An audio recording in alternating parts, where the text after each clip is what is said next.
ఓం నమ శివాయ. ముందుగా మీ అందరికీ వినాయక చవితి శుభాకాంక్షలు. వినాయక చవితి ముందు రోజున అంటే గౌరమ్మ పండుగ వస్తుంది కదా, ఆ రోజు అయితే గణపతిని తెచ్చుకున్నాం ఇంటికి. గౌరమ్మని గణపతిని తెచ్చుకొని ఆ గణేశునికి ఆహ్వానం పలుకుతూ హారతి అయితే ఇస్తున్నాను. ఇలాగా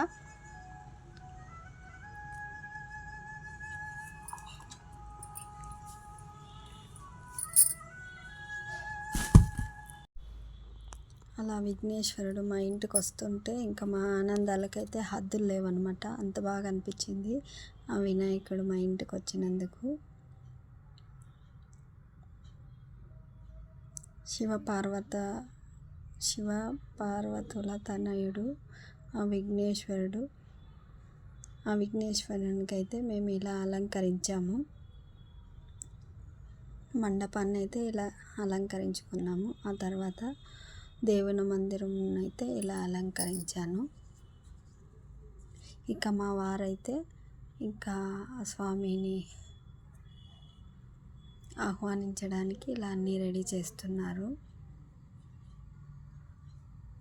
అంటే పీట వేసి ఆ స్వామిని అయితే కూర్చోబెట్టాలి కాబట్టి ఇలా రెడీ చేస్తున్నారు మా వారు. తర్వాత పసుపు గణపతిని అయితే ముందుగా చేసుకోవాలి కాబట్టి మా వారు పసుపు గణపతి చేస్తున్నారు. పసుపు గణపతికి తలపైన కుంకుమ పెడితే గణపతి ఆకారం, అలాగే మధ్యములో కుంకుమ పెడితే లక్ష్మి అంట. దానికి మేము తలపైన కుంకుమ పెడుతున్నాము. గణపతికి ముందుగా పసుపు గణపతికి పూజనైతే చేసుకోవాలట. ఇక ఆ సింహాసనం మీద ఆ గణపతిని అయితే కూర్చోపెట్టాము. అలాగే గౌరీమాతను అంటే గౌరమ్మను కూడా తెచ్చి అక్కడ సింహాసనం పైన కూర్చోబెట్టాము. ఇలా అయిన తర్వాత ఇంకా మాలలు అయితే అలంకరించుకోవాలి కదా. ముందుగా ఏలక్కేల మాల, ఇక అన్ని మాలలు వేసుకొని అలంకరిస్తున్నారు.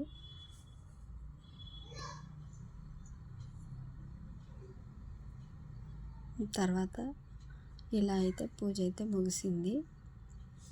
ఇంకా స్వామివారికి ఇష్టమైన కుడుములు, కజ్జికాయలు, ఒబ్బట్లు, అలాగే ఫ్రూట్స్, ఆ స్వామికి ఇష్టమైన దోసపండు, అనాసపండు, నారింజ పండు, ఇలా రకరకాల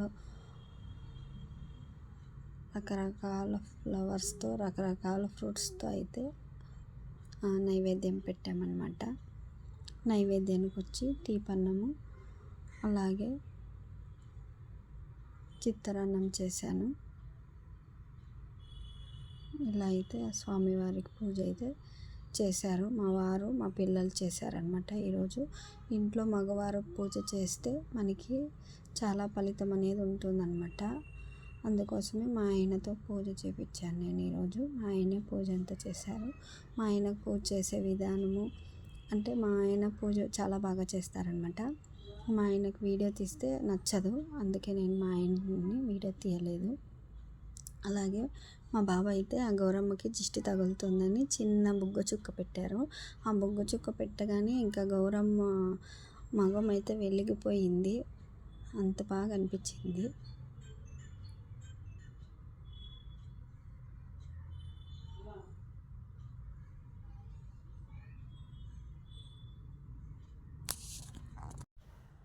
లైటింగ్స్ వేసామన్నమాట. ఎంత బాగా అనిపించింది. ఇదైతే సాయంత్రం వీడియో.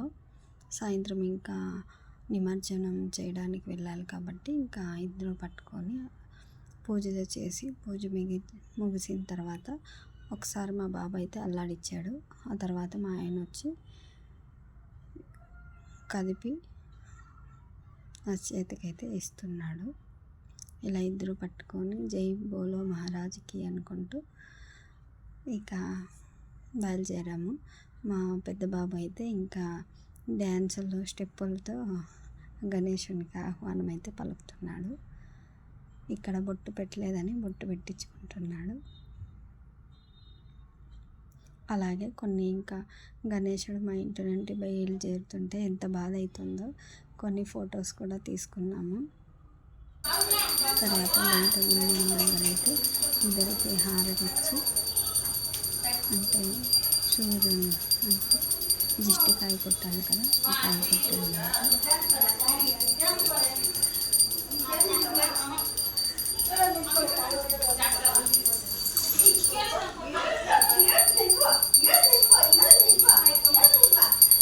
జై గణేష.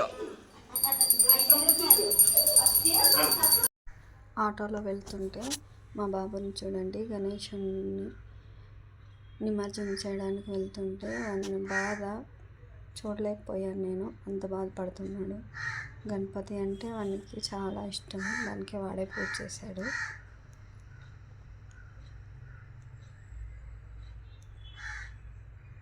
ఎంతసేపు చూసుకున్నా ఇంకెంత ఇది చేసినా గణపతిని నిమజ్జనం చేయాలి కదా, ఇంకా అందుకే వానికి నచ్చ చెప్పి తీసుకొని వెళ్తున్నాను.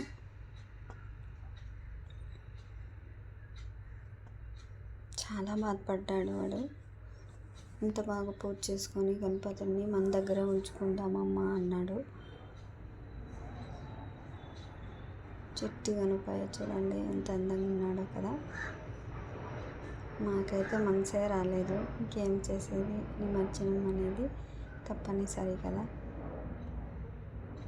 ఈ ఏడాది మా విఘ్నాలన్నీ తీసుకొని పోయి మళ్ళీ వచ్చే ఏడాది రా తండ్రి అని అనుకుంటూ పూజ అయితే చేశారు మా వారు.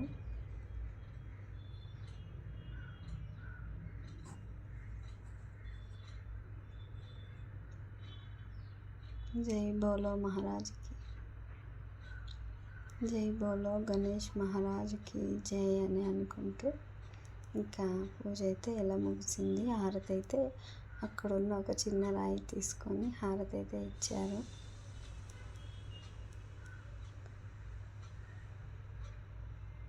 అక్కడ కనిపిస్తుంది చూడండి కేరే, అక్కడే అనమాట గణేశుని నిమజ్జనం చేసేది. ఇక్కడ ఎంతోమంది వస్తుంటారు నిమజ్జనం చేయడానికి. ఇంకా తీసుకొని వెళ్తున్నాము, ఇక్కడ ఇవ్వాలి. క్యూలో నీకు ఇస్తే ఇక్కడ ఒక్కొక్కరు పట్టుకొని ఇక్కడ నిమజ్జనం అయితే చేస్తారనమాట. చూడండి ఇప్పుడు మన గణపతిని ఇస్తున్నారు అలా.